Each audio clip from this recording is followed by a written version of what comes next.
village of Tullaghoge near Cookstown.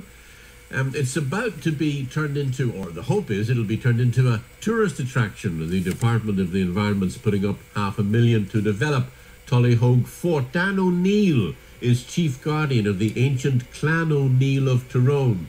Dan, good evening. Good evening to you, sir. How are you? And well, what's the Chief Guardian do? Well, we have an international board of guardians, and we have a committee in Ireland. And myself, I'm Chief Guardian along with my colleague Tricia O'Neill Morrow, who is Vice Chief Guardian, and we head the organisation. So are you the clan chief then? Well, I wouldn't say, we don't really go into titles. We want to leave them, old titles in the past, because there's a couple of people around the world who claim to be the O'Neill, and we would disagree with that. Old Brehon law would declare that a chief has to be elected. So, to save any confusion, what have you, we elect a Chief Guardian will stay in his position for 3 years, and then someone else will get elected. So now, what's the importance of Tullaghoge Fort? The importance of Tullaghoge Fort, it was the inauguration site for the O'Neill chieftains. So to rule the entire area, you had to be elected by the clansmen, and then you were taken to Tullaghoge, where you were inaugurated on a stone chair. And how long did that go on? It's been on from the Middle Ages right up to the 1600s, when Hugh O'Neill was the last person to be inaugurated there. And then in his 9-year battle with Queen Elizabeth, Monroe broke the chair, ending O'Neill's rule. Would you know it was there, Dan? Sorry, say again? Would you know the fort was there? You would, well, if you are an O'Neill or an O'Hagan or some of the clans people, you would definitely know the fort was there. Otherwise, no? Otherwise, maybe not.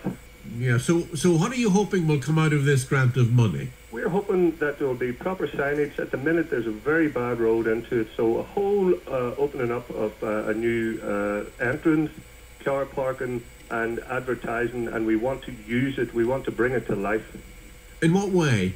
We want to bring it to life in clan gatherings, in festivals, and anything anybody can imagine. We want to use this place. Because from what you've told me, it's central to the history of this place. It is absolutely crucial. It is one of the most ancient sites in the whole of Ulster. It's even when the O'Neills came there in the Middle Ages, it was ancient. And you've been to it, obviously. I gather you were taken there. It's a tradition. I was taken there as a tradition by my grandfather Joe O'Neill at the age of 7, and he took me up there and he told me about the battles that took place. Now, this was a man who fought in the First World War and was injured in France, so he knew all about it, and he found it the most peaceful place in the world. He could go up there and relax, and a real spiritual sense about the place. Do you remember what you made of it at the time? I remember I was in absolute awe. As a child I was wide-eyed, and I was imagining these chieftains and the O'Neill being inaugurated, and the great O'Hagan and the Devil and the Quinn and Mallon and all these people who were names that I knew, people I went to school with. It was fantastic. And what part will you have in the planning of what's to happen? Well, we have a big input, and we're already working with the Northern Ireland Environment Agency, and we're working with a great team in Cookstown, Tony McCants and Adrian McCreesh, who are really in behind this. And everybody there, Michelle Gildernew, Tony Quinn, Michelle O'Neill, all these people who are MLAs in the area really got behind this and are really pushing it. Well, good luck with it, and it was a delight to talk to you about it, Dan. Thank you very much, my friend. And thank you to you. That's Dan O'Neill, Chief Guardian of the ancient Clan O'Neill. 19 minutes.